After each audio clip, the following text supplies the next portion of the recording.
Hey everyone, welcome to the Marketing Guides for Small Business podcast. And today's episode is packed with strategies and insights every small business owner needs, especially in tough times when the economy gets challenging. The knee-jerk reaction is often to slash marketing budgets and cut back. But what if I told you this is precisely when you should be doubling down on strategic marketing? In a down economy, there's more at stake and more opportunity for those who play their cards just right. So today we're diving into how you can not only survive but thrive. And we'll talk about smart, cost effective ways to stay visible, to engage with loyal customers, and even capture market share that your competitors might be leaving on the table.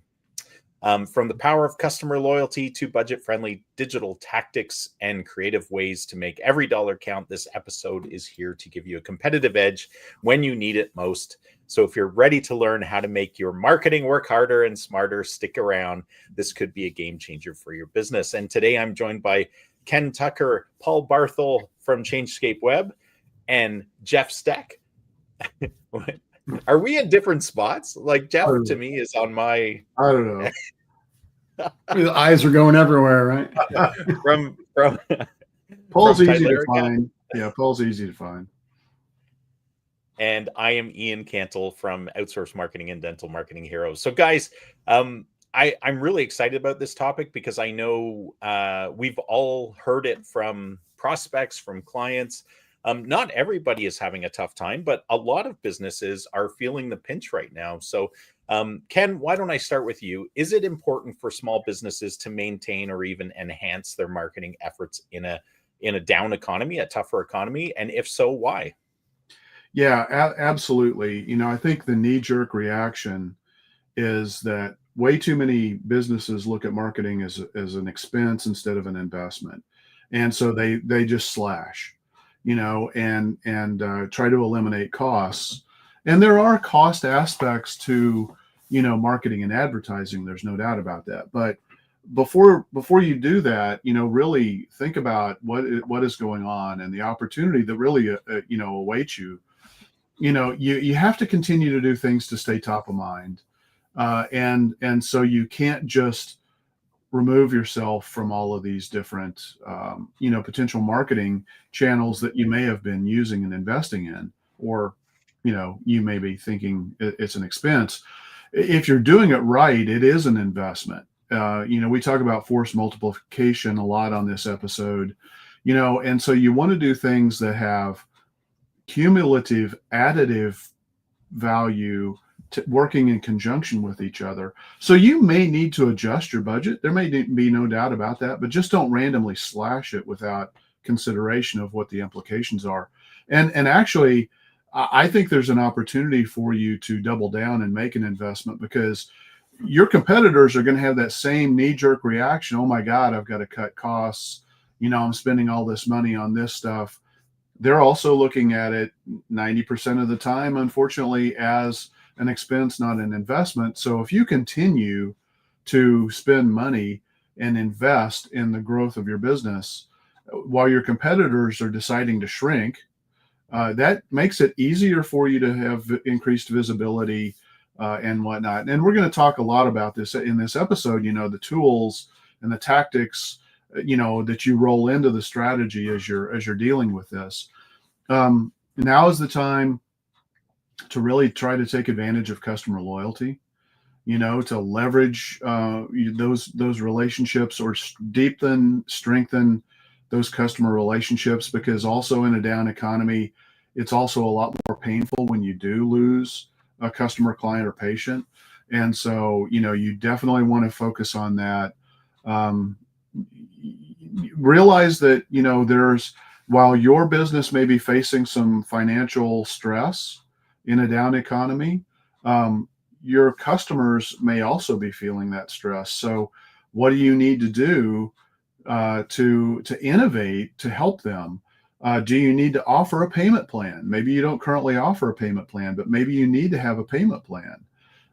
Maybe you need to, create some new solutions. Maybe, think about, the most recent situation we saw with this was when COVID, impacted so many restaurants. For example, restaurants had to make a pivot from where many of the restaurants were literally, the majority of the orders they got were where people came in and spent time at the restaurant and ordered and ate at the restaurant. And so they had to quickly pivot to figure out, how do I get involved in being able to do delivery? And yeah, there were delivery services that you could sign up for, with DoorDash and Grubhub and Uber Eats and things like that, but they take a healthy chunk of margin. So while you're able to maybe pivot to take advantage of using a new channel, I mean, they gave you new channels because they list you on their website, and people were like, "Oh, I'm just going to go to DoorDash and see what I can go grab to have delivered." Well, you need to be a part of that if that's important for your restaurant, for example. But at the same time, you have to figure out, it's a new model, it's a new channel, it has new costs associated with it, but you have to be prepared to pivot and pivot quickly in a down economy, especially if it's an abrupt situation. So the other thing is, most businesses do have bloated costs that you do need to go through and look at and evaluate. And, that could be that you're spending money on unnecessary things from a marketing perspective, but maybe not. Maybe you do want to double down and actually increase your budget. But, are there things that you can reduce costs in other areas so that you have money to continue to make those investments? Operational costs, for example, take a look at that and see what you can do there. That's honestly, that's the way most big businesses survive and come out through a down economy, is they go through and they really create a much more lean operation.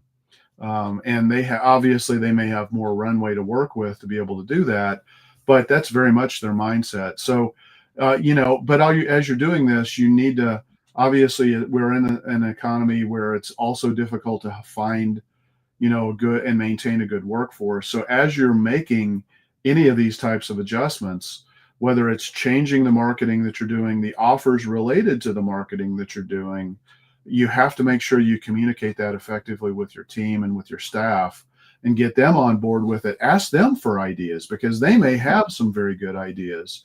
They may already know requests that customers are making because they interface with them, on maybe a more direct level. And so, by all means, I think now is the time to hunker down, collaborate, work together as a team, but don't just slash marketing. Make an investment, because I think it's the most important time for you to maintain visibility is in a down economy. It's the last thing you can do to become invisible. That's not going to serve you well, unless you literally can and have and will continue to survive 100% on, referrals from friends, family, a referral network that you've built, and that's all you want to do. You might be okay with that, but that chances are you weren't really putting much of an investment in marketing in that case anyway. Yeah. Any other thoughts, Paul or Jeff? Yeah, I'll go back to the I think it was a Peter Drucker quote. He said the only two functions in a business that make money are marketing and innovation, whatever product or service you're delivering. So you got to have somebody to sell your product or service to, and that means you've got to do marketing to get their attention and bring them in the door. And cutting marketing is a race to the bottom. Now, yeah, realities say that you may need to. Cost controls, Ken, you mentioned looking. I mean, we're just going through an exercise that ourselves as we look at next year's budget planning, is what unnecessary expenses do we have that we can cut out? And yeah, we love bright, shiny objects. We were just talking about that before we went live. Are there some, that we don't need anymore? So those kinds of things are good, but cutting in the actual marketing itself, if anything, I would advocate it's a time to look at going, in even deeper. It could be a competitive differentiator for your business, right? If everybody else is kind of turtling, pulling their head in and not doing much, if you're the one out there getting everyone's attention, you win. I think, history has shown that the businesses that don't waver, that go in on their marketing, will explode. They'll stay strong, and they'll explode out of the rebound when it comes, because they've got the mind share. So Yeah, absolutely. Cut where you have to, but don't cut it out. Don't cut it first, and really consider, maintaining, and how do you then leverage that into the future? Yeah, I mean, I think the important thing is, look, anytime there's stress on a business, it's time for invention and reinvention, and embrace it. Don't fight it. Don't have a gut reaction to it. It's like, oh, I've got to slash slash slash. You can retool, and maybe you come up with even a better marketing solution, because what you may have been doing over the last couple of years, maybe it worked really well, but there's always an opportunity for innovation and improvement, and take advantage of that. There are some really cool things that you can do, and we're going to talk about the set of tactics and tools and things like that you can move forward with. Mm-hmm. Yeah, and I think probably the reason why a lot of businesses do look at their marketing budget to cut is it's a big line item. If they're doing good marketing, it's not cheap, but it's an investment, right? But I think the biggest reason they do it is because of a failure of directly connecting. Here's our marketing strategy. Here's what we're doing, and sales revenue, right? A lot of businesses do not have a direct, visible connection that says these are the things we're doing from a marketing perspective, and here's the result. And so all their mind can think of is cost of marketing. Sales aren't working right now. But if sales are the problem, if revenue generation is the issue, and marketing is the one of the key vehicles, right? Donald Miller in Business Made Simple, just like you were talking about Peter Drucker, Jeff. Donald Miller talks about, your marketing made simple. Your wings, he uses an airplane analogy, and your wings are sales on one side, marketing on the other side. And so if you rip those off, if you get rid of all your sales team, or get rid of all your, if you get rid of your marketing, you have no wings to provide lift, right? It's all of a sudden you're going to tank. And so, I think we all, when we're consulting with businesses, we highly encourage them, like, look, this is the time to ensure you're investing in the right marketing things for sure, but don't cut your investment. Don't cut your wings off, or you're just going to flop around and die a slow, hideous death. I guess the other thought you just triggered related to that is, if you look at places to cut, keep in mind that marketing needs to be more than one tactic, right? We were all very big on that. We're strategy first. We're multi-channel, if not omni-channel. And if you say, well, I'm going to cut everything except for, social media, one tactic, now you're back to that one tactic that, without all of the other support around it and all of the other touch points around it, is just not going to be effective. So yeah, definitely, be intentional, be careful, and don't, indiscriminately cut things that are going to wind up hurting you in the long run. Yeah, this has to be thoughtfully done. Yeah. Paul, next question's for you. How can small businesses adjust their marketing goals to align with a challenging economy? That seems to be kind of a common theme we've already started talking about is, don't cut your marketing, but if you need to, at least you should very much assess it or reassess it, but then be innovative, right? So what can small businesses do to adjust these goals and align their efforts in a challenging time? Well,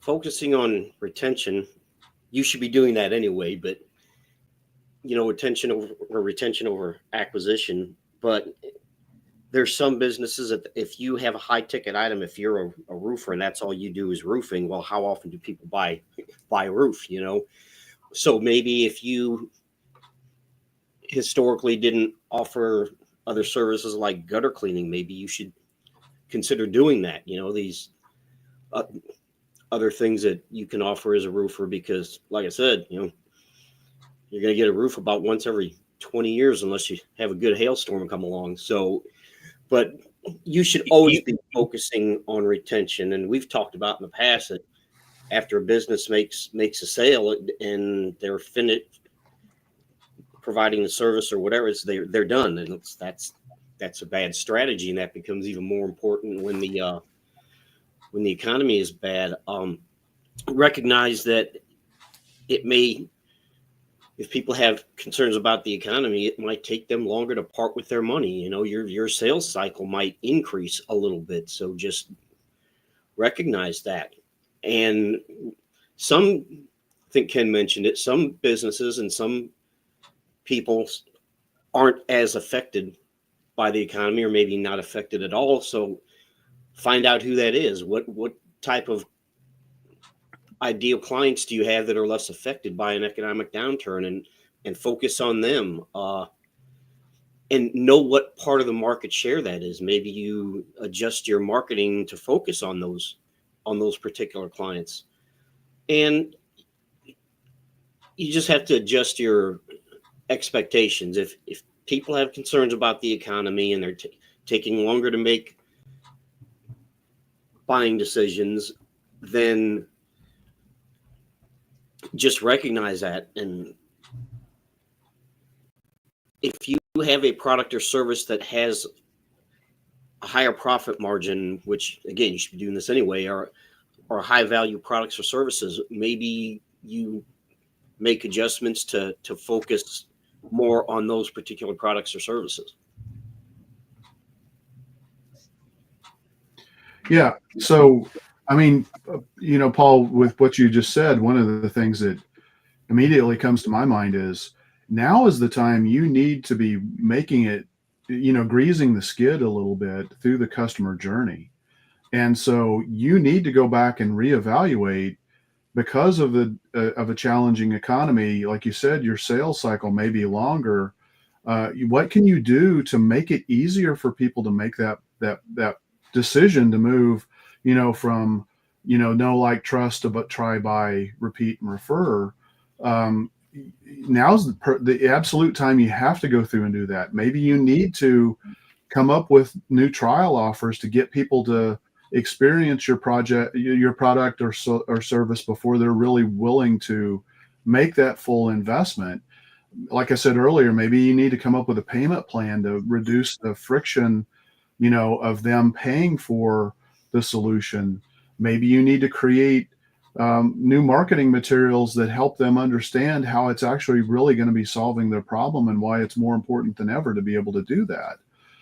It's just the perfect time to go back and dial in what you've been doing. And actually, I think it's an essential time. Yeah, and using a CRM to create nurture sequences, which again, you should be doing that anyway, but that's probably going to become even more important because again, people are probably going to take longer to pull the trigger and make that decision. Yeah, I love the point you brought up about that. There's winners and losers isn't the right way to think about it, but there's always people that float easily through economic downturns, and there's people that struggle, right? Depending on jobs, their personal economics, all of that kind of stuff.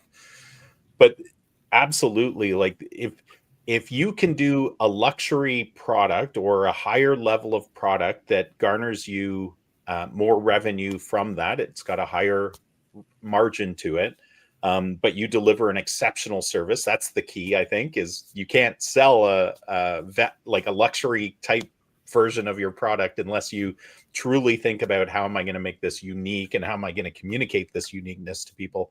But if your margins suddenly go up 3 times, then truthfully, you only need 1/3 of the clients or customers that you needed before, right? So you can position your business in such a way to serve a different clientele, but you have to be really, if you had the luxury of time, I would suggest, make sure you quality's first. Make sure you do this as a pilot project and test it out. Like float it past some people that are interested in luxury products or luxury versions of your service. And Ken's holding up the elements of value pyramid. Elements of value pyramid. I refer to it all the time. I mean, what do you sell? Is it existential? Is it something that deals with somebody's health and safety? and therefore it's essential, then that comes into play when you're in a stressful economy.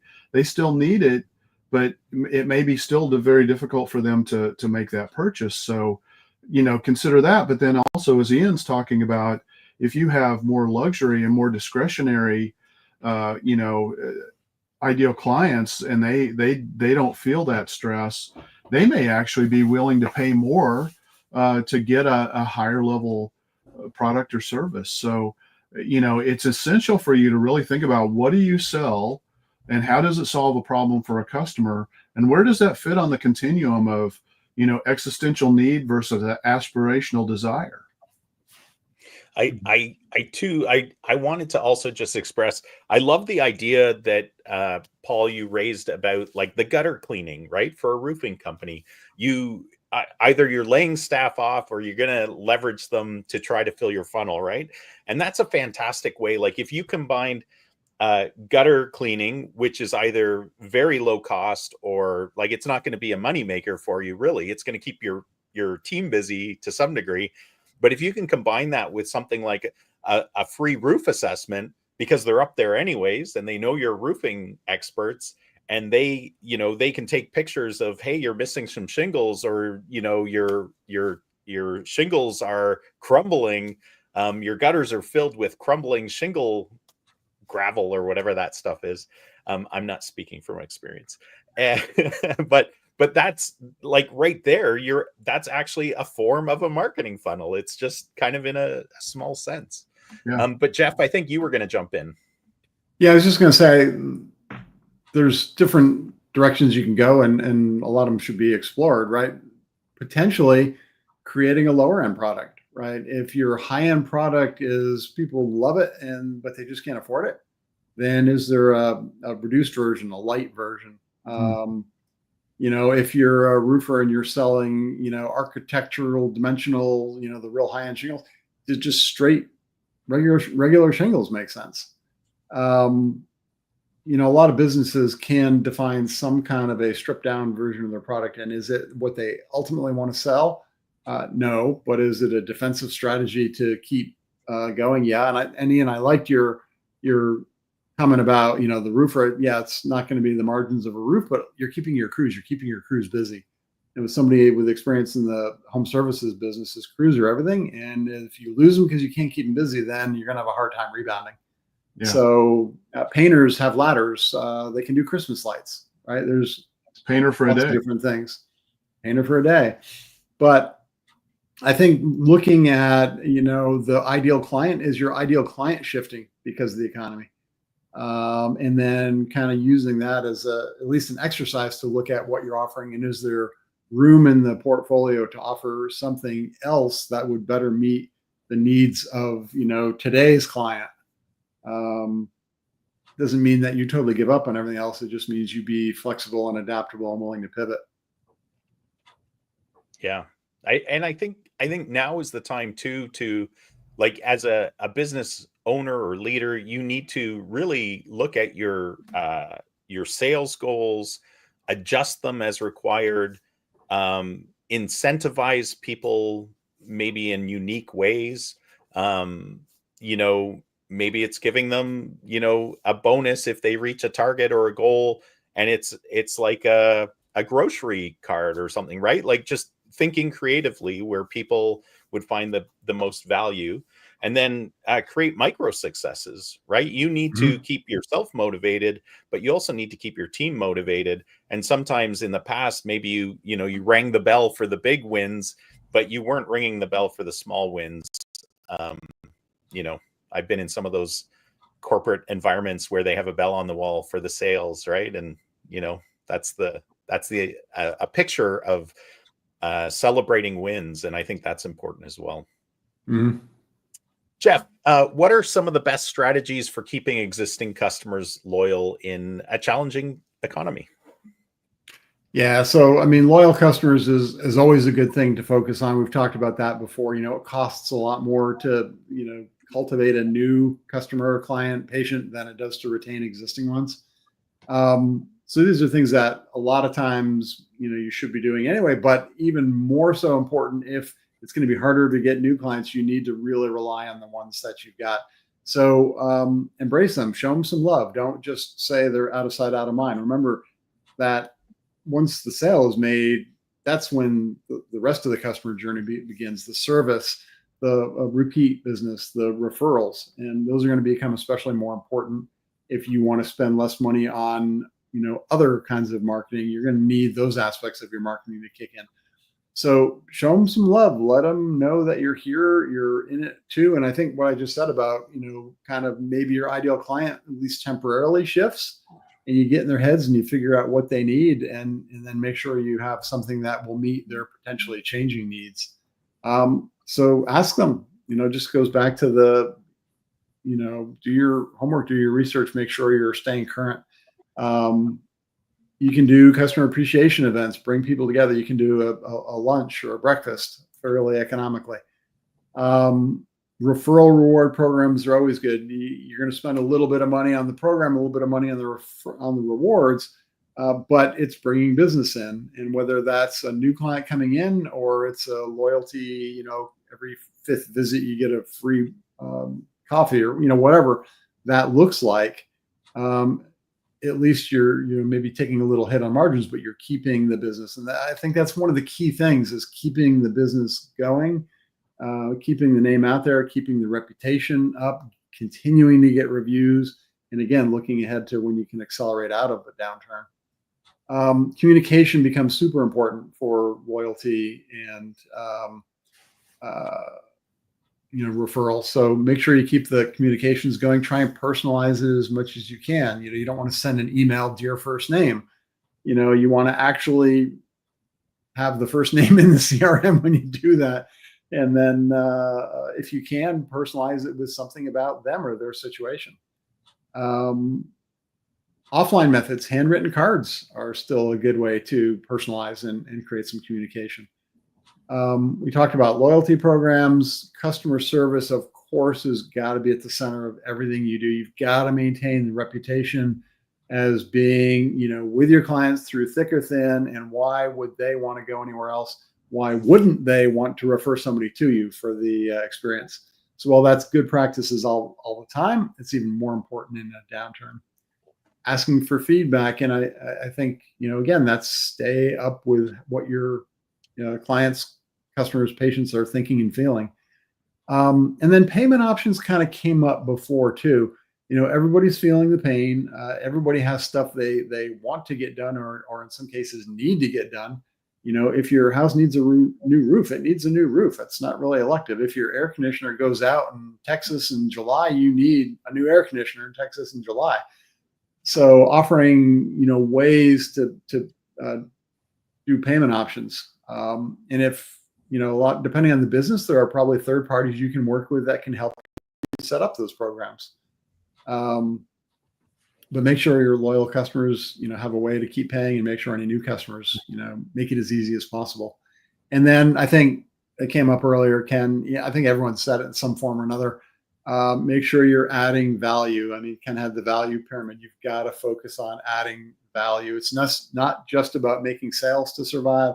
It's about adding value, building reputation, and positioning yourself for success in the future.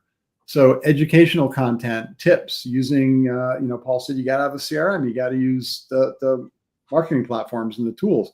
Use them to stay in touch with people. Give them value. Give them tips and things they can act on. Things that can save them money. You don't have to say, I'm going to save you money so you have it to spend with me. But I mean, that's the ultimate effect, right? Just do what you can to help them through and help them out with their lives and business. And, it goes back to the saying, givers gain, right? Give as much as you can, stay profitable. And then you'll be positioning yourself for the long term. Yeah, one of the ones I love for this section that we're talking about is with dentists. This time of year is perfect for use them or lose them campaigns, where people's insurance benefits, most insurance plans run out at the end of the year and then reboot. And so for most people, that's either paid contributions into that plan, or it's part of their compensation from the work they do. And, the stats that I saw for that were 30% of benefits are left on the table every year on average. And that's not just dental benefits, but obviously for dentists and for, if chiropractics are covered and that kind of stuff, like you as the practitioner have the opportunity to, first of all, serve your patients, your clients better by helping them take better care of themselves. It's not, needlessly using your benefits for the sake of using your benefits. It's actually getting the care you should have in order to keep the healthiest, best you possibly can. Mm-hmm. Any other thoughts, guys, on that topic before we move on? Mm. Great points, Jeff. Yeah. Ken, which digital marketing tactics do you think are most effective for small businesses on a tight budget? Yeah. I love this topic. As a matter of fact, I just did a presentation on this. I really think, we talked about the first three last week, the 3 R's: reviews, referrals, and reactivation. So Jeff just kind of covered a couple of those. Right now is the time, to really make sure you're getting really good, strong online reviews, building that social proof, and so if you haven't been working on getting a steady stream of good quality reviews, particularly on your Google profile, now's the time, especially now's the time to start making that happen. Customer reactivations, we talked about that all last week. This is the time, where if you can get your past or current customers to come back and make an additional purchase with your business, there's a lot less friction there. They already know, like, and trust you. They've had a great experience with you. In some cases, even telling them, look, our business is a little slow. If you have a need right now, it's the perfect time to do it. We can get you in on our calendar before the end of the year or whatever it might be. Or another thing right now that's going on, for businesses like us, is if you need to make a marketing investment, why not do it now in 2024? Get that on the books for 2024 so that maybe you bring down your taxable income because you've made that additional investment. And look, I'm not a tax advisor, so you need to check with your CPA, but you might stand a real benefit. And the problem is most small businesses don't start their marketing for the next business year until a month and a half, 2 months, maybe even 3 months into that year. And you've already lost so much opportunity, and your customers love you for it. I mean, not your customers, your competitors. They love you for it because you've given them up to a 3-month runway. So now is the time to do that. Jeff mentioned referral campaigns, building and formalizing a referral program and publicizing that to the people who are going to be able to help you become your own marketing arm, your referral army. Absolutely. Give them the tools they need to make that as easy as possible. Don't neglect your website. You may not be able to make big investments in your website, but you should absolutely make sure it has key elements like clear message, differentiation, social proof by putting, reviews and testimonials and credibility badges, of your certifications or whatnot, prominently on your website. Email and text marketing, 2 channels that are almost criminally neglected by small businesses. Email marketing is the best, most cost-effective way to stay top of mind, other than maybe text marketing. You have to work these systems properly. Text marketing has some challenges now because there are technical requirements that you have to meet to be able to do text marketing through this A2P registration and whatnot. But they're so important in terms of channels. Offer creation. You need to think about creating offers that are going to get people to take action. And you need to be sensitive to that based on, who your potential buyers are going to be. And it could be an offer doesn't always have to be a discount. It may be a discount, but it could be a bundle where you get people to make a purchase where they would make a purchase and get a bigger set of things than they normally would. You really want to spend time, and craft that, because that's going to drive faster action. And so building a sales funnel where you've got a traffic source, could be paid ad strategy, it could be SEO, it could be referral based, whatever it is. Have that traffic source, send them to a landing page designed to get people to convert, to take action. You got to give them an offer that's compelling enough for them to do so. You should have a booking solution in place so that people can make a reservation appointment, an estimate, whatever type of booking makes sense for your business. Make that seamless, make it super easy for them to do. Have a thank you page, and then have a nurture campaign in place, not only to have people claim the offer, but critically to get them to redeem the offer. You can run a great advertising campaign to drive people to claim an offer, but if they're not redeeming it, it means nothing to your business.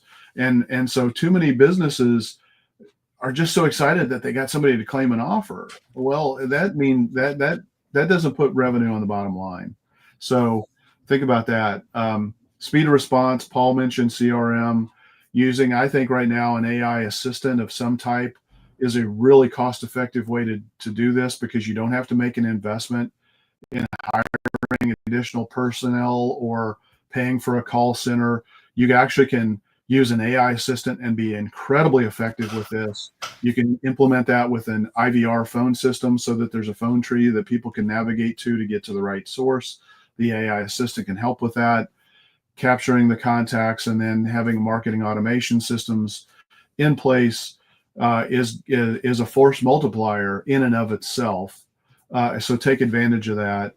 Your Google business profile, if you're a business doing business in the local area, or people come to your place of business, is super critical to double down and make sure that you're doing what you need to do to improve how you're going to show up, on the Google Maps first, and ultimately, hopefully, in an overall SEO strategy. And then, there are a lot of different things that you can do to, that are cumulatively that are going to help with your search rankings. Content creation. Video right now is king. So if you haven't been investing in video, now's the time to make the investment in video, because you can repurpose that. A really cost-effective way to use that in multiple channels. You want to, there are AI solutions that are helpful with getting to SEO faster, because they're helping with the diagnostics and identifying issues. They give some decent recommendations. Don't buy anything from somebody who's selling a set it and forget it AI SEO strategy. That's really dangerous.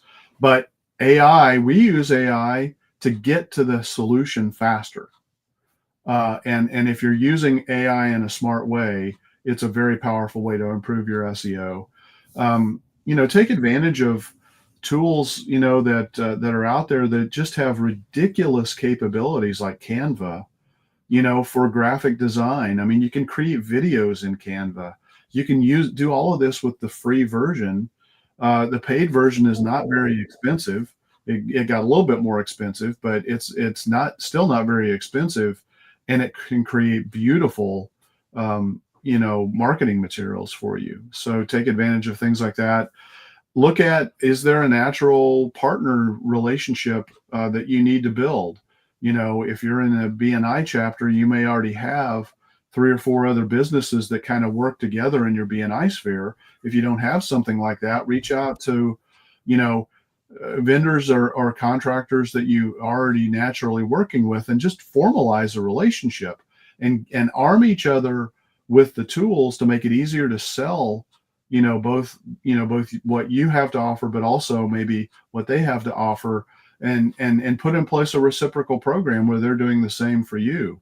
That's really powerful. Formalize those things. If you haven't formalized them now, that's one of the best, most important things to do. And then keep advertising. Now is not the time to become a shrinking violet. You want to be as visible as possible. And in some cases, if you don't have that visibility, it may be more critical than ever to spend money on an advertising strategy, but do so in a way that you don't become dependent on the advertising, exclusively by cutting off everything else you're doing, from a marketing perspective. Right now, there are going to be companies that are going to be calling you saying, you can do everything with Facebook ads, or you can do everything with Google ads. You don't need to spend any money on any other thing. And they want to take your money and they'll do pretty sexy presentations. They'll have gorgeous reports that they show you and all this kind of stuff. But at the end of the day, you're becoming a one-trick pony. You've got one way to get business. And if that way doesn't work, or it doesn't work as expected, you've now just created a single point of failure. And the beauty of omni-channel marketing is you've got multiple points of failure, but also multiple points of success. And if you're integrating them and having them work in conjunction with each other, you're going to get that amplification effect. So I rattled off a bunch of tactics. I think to the extent that you can meld these together, we've actually created solutions designed to meld some of these things together at a very cost-effective price point, because we know that these are the things that are going to be, step on the gas pedal to get fast results kind of things. And so we've packaged a solution set together to be able to go there. And it's like Jeff said, sometimes you need to create, either downsell products or a lighter version of products, or in some cases you need to create bundles that actually give people the capabilities they need and the solution to solve the problems that they have, but maybe at a different price point than what you've done before. And the reason we can do that is because we've innovated.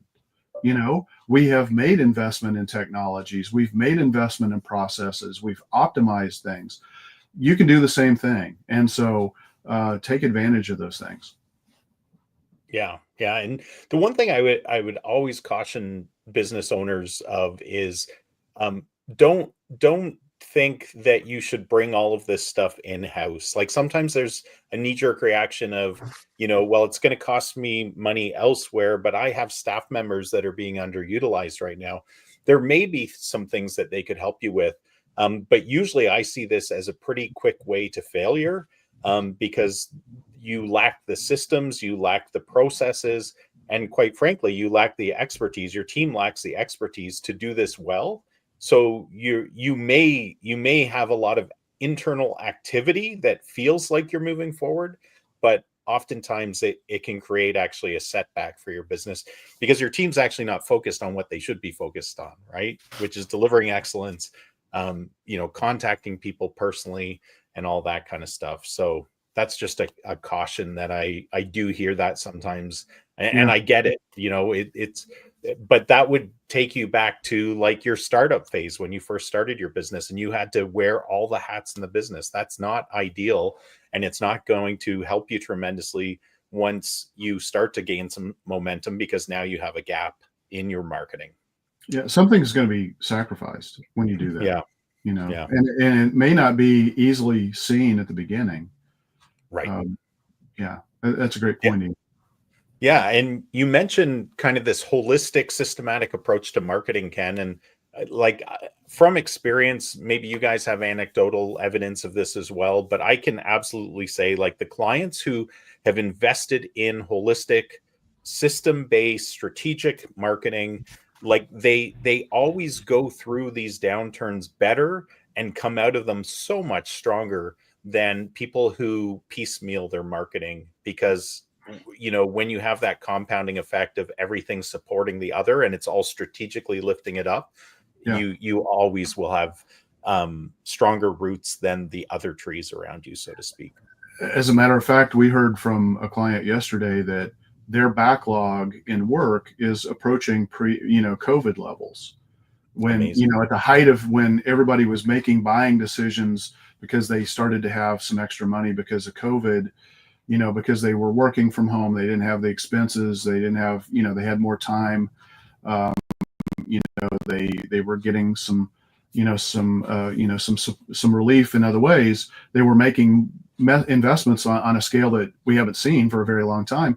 And that's because they're doing omni-channel marketing and they actually increased their budget.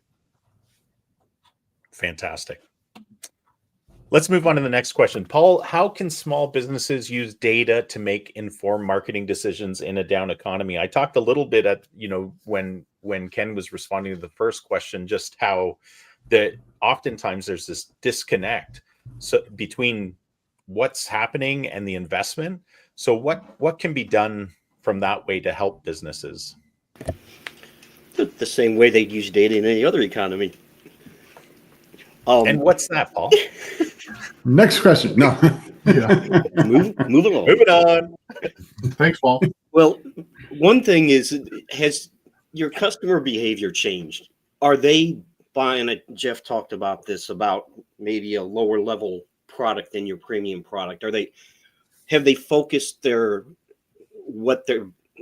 has their focus changed as to what product or service they're buying?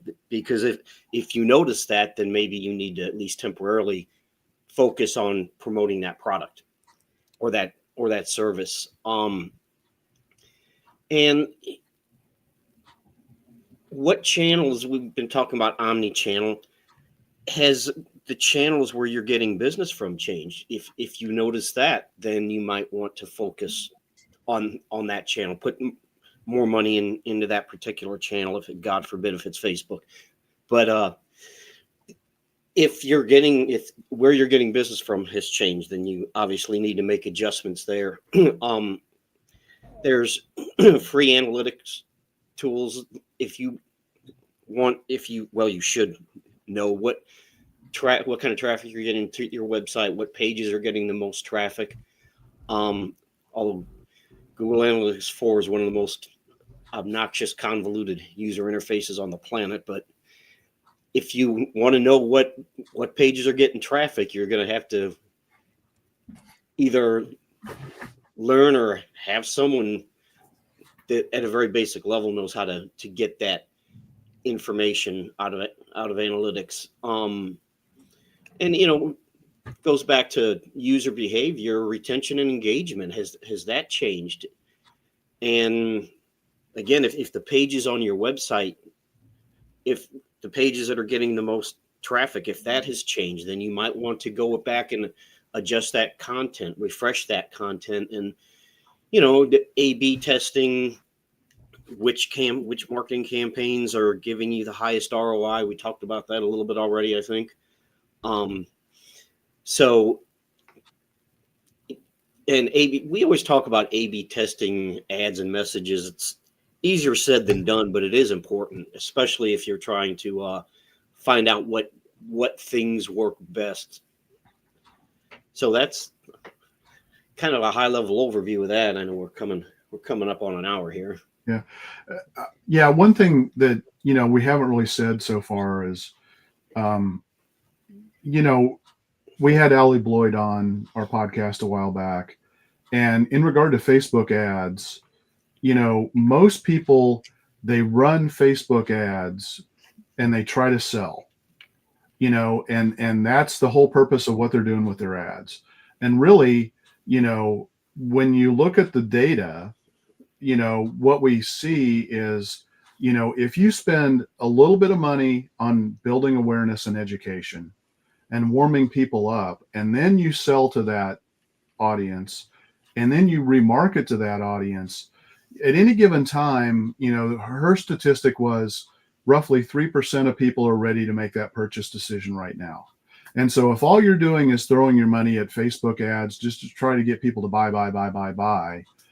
and you're not doing awareness and you're not doing remarketing, you're leaving up to a total of 15% of the population who might buy on the table. So you're losing up to 12% with just minimal additional investments. So you need to do this stuff strategically, and you need to look at the data to help guide you to make those decisions.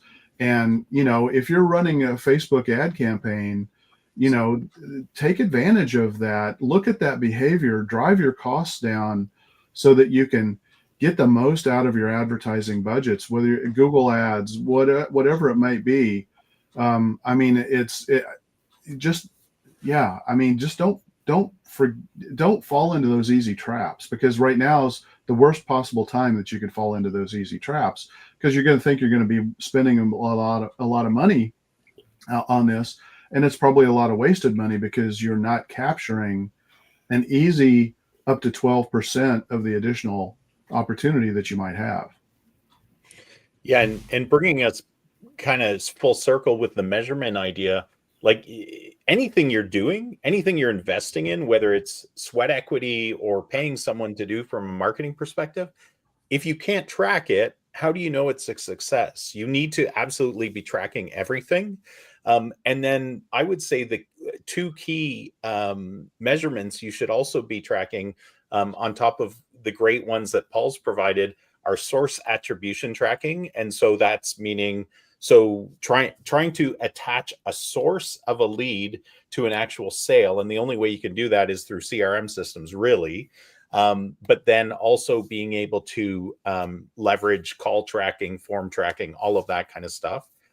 So that's super important, because otherwise, how do you make a decision on what's working and what's not, if you don't know the source of leads? And then the last one is conversion metrics across your client's buyer's journey. So we talked about the marketing hourglass of know, like, trust, try, buy, repeat, and refer.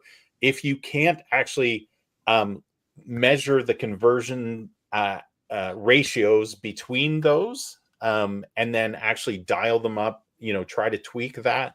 Again, if you're not measuring it, you can't improve it. So some key things you need to be looking at as a business for sure. Jeff, what are some characteristics and activities that are common in small businesses that come out of tough times stronger than other businesses? We've broached some of these, but I think there's some additional things you could add to this for sure. Yeah, they're like you said, we've hit a lot of them. The biggest one to get right up front is they don't stop marketing, right? They look at challenges in economies as times to reinvent themselves, time to do something different, times to position themselves better against competitors. They don't just pull their heads in. Turtle, I think is what we said before. They look at strategic cost management, right? Every financial decision in a business comes with an opportunity cost. If I spend money on this, what am I not spending it on, right? So it's an optimization equation, right? Do we add more inventory if we're not sure people are going to buy it, or do we spend more on marketing and then figure out how to solve the inventory problem when we see, returns on that? So it's always strategic cost management, making sure you're not sacrificing the long term for the short term. My personal opinion, I'm not an MBA. My personal opinion is that for many, many years, decisions were made on the short term, not the long term, and it's detrimental overall. You have a real life MBA, Jeff. That quarter, the School of Hard Knocks, right? That managing for the short term, that managing for the quarterly stock dividend, that quarterly earnings call. I spent a lot of years in the corporate world. And I just saw so many bad decisions being made for the long term because of the only thing that mattered was the next 6 months. And yeah, you got to worry about what's coming, what's right in front of your face, and do you have enough money to survive? But you also can't try and save pennies and then go out of business because of it. Innovation and adaptability. We talked about that a little bit, saying, what can we do different? Who can we serve differently? How can we innovate our products differently? How can we produce things right? Marketing isn't the only place to save money in a business. Can we do something in manufacturing? Can we rely more on automation, whether it's marketing automation or manufacturing automation? Can we build different relationships with different service providers to get things done? I mean, these are all things to look at. And then, of course, the customer focus. We talked about that before. It's always about your customer. You have two things you got to do in your business. You got to have somebody to sell to, and you got to have something to sell them. So the customer focus has always got to be there. Keeping your staff engaged. I think Paul hit on that earlier. He talked about, are there other things you can do to keep your staff engaged so you can retain your staff? The ultimate goal is to weather the downtimes and come out of it stronger for it, right? So you can make some tough decisions on finances. You can make some tough decisions on staff, but figure out how to keep your staff that you need. Everything you do is just getting a little leaner, a little meaner, and positioning for success down the road. This may be the time to move into technology. Maybe you didn't have time to explore leveraging technology before, but now you've got a little time to explore it. Yeah, there may be a little incremental expense, but again, looking at the long-term gain, this may be the opportune time to figure out those things you haven't had time to figure out, or to do those things you haven't had time to do. Don't overanalyze things. I'm an engineer by background. I'm very analytical. I'm guilty of this, right? Be agile in your decision making. Be ready to make a quick decision and to try something. You don't necessarily need to commit to everything for the longer term, but be open to trying things and open to experimenting. We talk a lot in marketing about experimenting. You always need to know what's changing. How are your customers' mindsets changing? How are the tactics that work changing? This is the time to be maybe even more experimentative, experimenting oriented. And you heard it first here, folks. We invented a new word. Hey, I used to, Stephen Colbert. I used to work in the corporate world, and any noun can be verbed. And then just staying on top of things. That means strong leadership. That means strong sense of, the market, your finger on the pulse of the market. Monitor the trends. This may, again, you got maybe a little bit more time. It may be a good time to keep up with what's going on in the market and kind of thinking ahead of it, and that ties back into feeding that innovation, feeding that positioning for the future. So yeah, there's a lot of things that can happen, and that will ultimately bring you out of the leaner times in a stronger position.